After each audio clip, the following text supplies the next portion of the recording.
भाई मानसून आ चुका है और मानसून के साथ आई है एकदम उम्मस भरी गर्मी और ये जो है बकरियों के लिए बहुत खतरनाक होता है।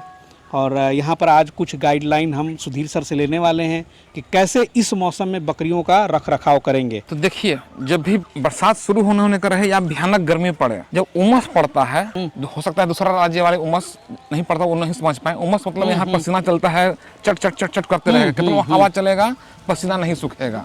तो इस मौसम में क्या होता है, पाचन शक्ति कमजोर पड़ जाता है। और जब पाचन शक्ति कमजोर पड़ जाता है तो बकरियां खाना कम खाती हैं। उम्मीद करते हैं कि कुछ इंसान को भी ऐसा महसूस होता होगा, अरे बाप रे बहुत गर्मी पड़ रहा है, खाना कम खाएंगे।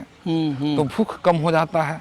जब भूख कम हो जाता है तो बकरियां खाना कम खाती हैं। जब खाना कम खाती हैं तो उसका सीधा असर उसके दूध पर आ जाता है, दूध भी कम हो जाता है।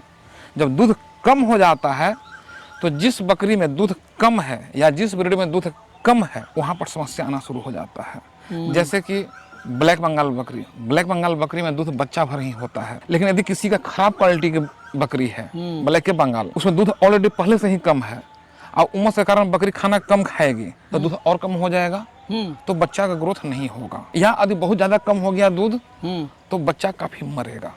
और ये समस्या दुधारू बकरी में नहीं आती है, कारण कि उसमें इतना ज्यादा दूध है कि थोड़ा सा कम भी हो जाएगा तो बच्चा पर कोई विशेष फर्क नहीं पड़ेगा।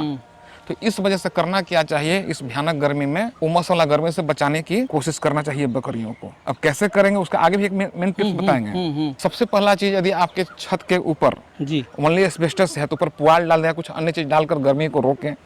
फैन लगाएं, पेड़ पौधा है उसके पास में बकरी को बैठाएं ताकि वो उमस से बचे, गर्मी से बचे।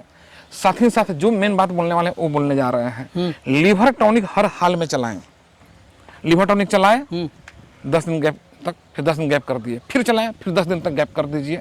इससे क्या होगा, उसका भूख बना रहेगा, बकरी खाना डाइट अच्छा लेगी, दूध बना रहेगा, बच्चा पर खराब असर नहीं आएगा। और ये विशेष सावधानी खास करके स्टॉल फीड वाले पर करना चाहिए, क्योंकि जिसकी बकरी चरने जाती है यानी कि फुल एक्सरसाइज हो रहा है तो उसके पाचन शक्ति पर उतना बुरा असर नहीं पड़ता जितना कि स्टॉल फीड वाले पर। तो जो भी बकरी पालन कर रहे हैं और उनकी बकरी यदि कम दुधारू है या ब्लैक बंगाल वाले हैं, ब्लैक बंगाल में दूध बच्चा भर नहीं होता है, वो इस टिप्स को जरूर अपनाएं।